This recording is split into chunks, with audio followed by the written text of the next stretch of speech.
What's going on, guys? Matt here. Now, today I read something on Fox News that, oh my god, there's so much bullshit here and I just need to talk about it. So, there was a woman on Fox News. Her name is Suzzane Venker. I'm sorry, I'm looking down. I got the article right here. And she wrote a book called The Alpha Female's Guide to Men and Marriage. And basically what she's saying is that because society grooms women to be leaders instead of wives, it's creating a power dynamic that's making it hard for them to find love and happy marriages. And that in order to fix it, they need to learn to not be so alpha, as she puts it.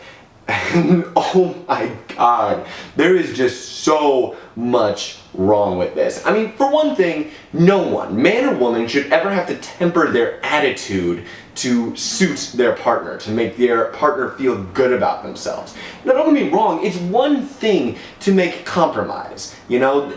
Relationships are going to require compromise at some point, but it should come from both sides, a man and woman. Or man and woman, woman and woman, you know, whoever is in the relationship. Both sides are going to need to compromise at some point. And yeah, I'll acknowledge it doesn't usually happen that neatly, but that's the ideal we should all strive for. But this is just, oh my god, it's so insulting on so many levels. I mean, for one thing, she's just making a huge assumption about men in general, which is kind of insulting to me. As a man, you know, not all men are alpha by nature, which is what she is assuming. You know, me, I'm probably culturally, by cultural standards, I'm probably more of a beta male. I am not that alpha, but I'm secure enough in my masculinity that I don't need my partner to be weak for me, you know? And she's just assuming that all men are just alpha by nature and they don't want to, and they can't handle a woman who is combative or anything like that. And that is just so insulting to me as a man, as I said. I mean, it just makes all men seem like overgrown children that always need to have their own way. And look, sadly, I know there's way too many guys out there like this, and a lot of them are making the decisions in this country. Yay! But, guys, we need to be better, okay? We need to be better. We can't let our women's strength affect ours. I mean, that is just, I mean, if that's what happens, we're not actually strong then. I mean, come on. If your strength is dependent upon your partner being weaker than you are not strong. You are not a man. You are an overgrown child. And listen, ladies, if your husband or boyfriend, whatever, is one of these guys that you need to temper yourself for that, you need to kick him to the curb because he is not worth your time, okay? Like, me, myself, I have always been attracted to strong, opinionated, confident women, and which is kind of a thing in my family. It's kind of known that the Vanillas men are attracted to that type of woman, and it shows because I was surrounded kind of by alpha females. You know, both my mom and both my grandmothers were very strong, very progressive for their time. Like, my mom, she left a job in education, which she went to school for, to take on a corporate job where she grew into a powerful manager making major decisions, and she was the primary breadwinner of the family, and she killed it. You know, in my, God, and I'm ashamed of this now, but in my younger, more stupid days, I'd give my mom shit for not, like, cooking that much for the family. You know, I ate a lot of Hot Pockets growing up because, you know, my mom didn't have time, but now I realize that because she did that, my family, or my parents rather, they are living the dream. They are retired in a lake house in Holland, and it is gorgeous. And it's because my mom and my dad both worked their asses off, and they are reaping the benefits. And, you know, my grandmother on my mother's side, you know, she was a Rosie Riveter during the war. She spent a summer in New York working for the war effort, and she was very outspoken about women's roles in her church, you know? I mean, she was very progressive for her time. And, you know, my grandmother on my dad's side, she died when I was much younger, so maybe I don't remember too much, but from what I hear, she was all kinds of awesome.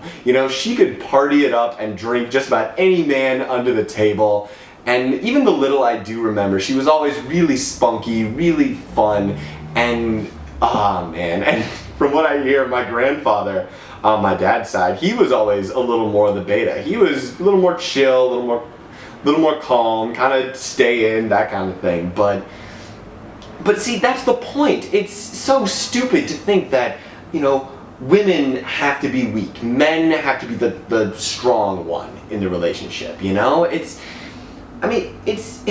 just stupid. And honestly, this whole concept of alpha and beta in, relationships, in friend groups, whatever, it's based on the animal kingdom. And I've been reading somewhere that lately, in more recent, more comprehensive studies done, that's not even how it works. I read something that, they studied a wolf pack in a more free roaming setting. The original study done decades earlier was studying wolves and power dynamics, but they did it when the wolves were in a captive setting. And in that setting, that's where this idea of pack leader, alpha, beta, etc., etc.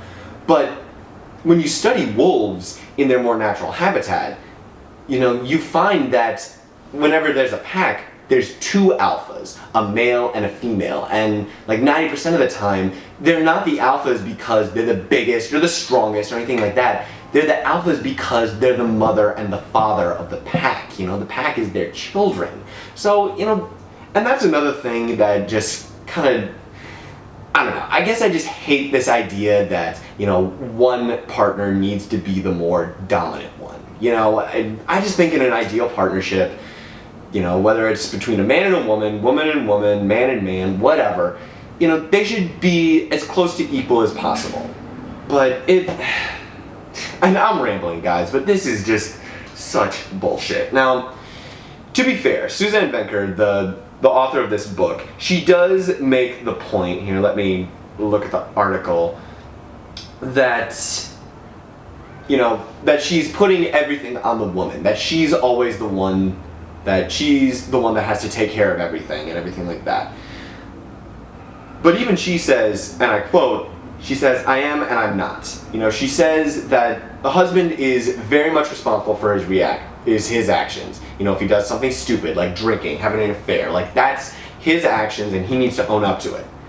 But she undermines that in literally the next paragraph of the article by saying that men follow the woman's lead. And what she elaborates by saying that, a husband's actions are more often than not reactions.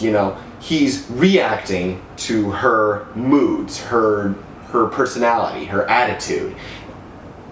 And, when he senses that his wife isn't happy or satisfied, he acts out. So ultimately, she is blaming men and them being stupid on women. She's basically saying it's your fault. And that, man, and that's just so stupid. I can't even deal with that. Oh God. And this video was way more rambly than I thought, but it just sucks that this is still prevalent in today's society, that, men need to be stronger than their women, and that women need to just back off and just be more compliant with their husbands and be less combative. It's just stupid, and the sad truth is, as I said before, there are a lot of guys who feel this way, but look, we can't be like that, So to close this video out, I'm gonna address men and women separately. Men, we need to do better. Come on, guys. We can't keep being these overgrown children who can't handle women who are strong, tough, confident, and won't put up with our bullshit.